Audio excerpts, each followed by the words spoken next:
जीवन को सीख देने वाली एक प्रेरणादायक कहानी। किसी गांव में एक कारीगर रहता था जिसका एक लड़का था।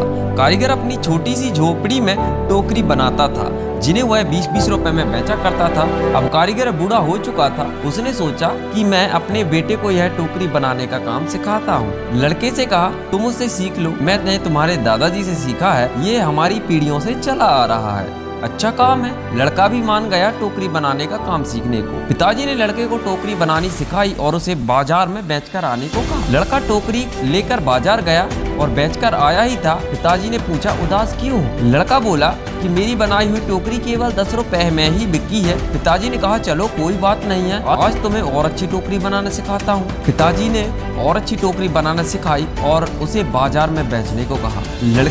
लड़का टोकरी लेकर बाजार गया और अपनी बनाई टोकरी को 15 रुपए में बेचकर आया। लड़का अभी भी उदास था। पिताजी ने उदासी का कारण पूछा तो लड़के ने कहा कि टोकरी केवल 15 रुपए में ही बिकी है। पिताजी ने कहा, कोई बात नहीं, धीरे धीरे तुम्हारी बनाई हुई टोकरियां अच्छे दामों में बिकने लगेगी, तुम अच्छी सी टोकरी बनाना सीखते रहो। पिताजी ने और अच्छी से अच्छी टोकरी सिखाई और टोकरी बनाकर बेचने को कहा। लड़का बाजार गया। उस दिन उसकी टोकरी 30 रुपए में बिक गई। लड़का बहुत खुश हुआ। पिताजी ने पूछा, आज कितने रुपए में टोकरी बेची? लड़के ने कहा, आज मेरी बनाई टोकरी 30 रुपए में बिकी। पिताजी ने यह सुनकर लड़के को कहा, बहुत अच्छा है, चलो आज तो मैं टोकरियां सिखाऊंगा जो 40 रुपए में बिक सके। लड़के ने कहा, बस पिताजी, आप खुद 20 रुपए की टोकरी बेचते आए हो, आप मुझे 40 रुपए की टोकरी बनाना कैसे सिखाओगे? आप रहने दो, आपसे ज्यादा रुपए की टोकरी मैं बनाना जानता हूँ। इतना सुनकर पिताजी ने कहा, ऐसा ही कुछ मैंने भी कहा था जब मेरे पिताजी ने खुद 15 रुपए की टोकरी बेचते थे और एक दिन मेरी टोकरी 20 रुपए में बिक गई। मेरे पिताजी ने मुझे 25 रुपए वाली टोकरी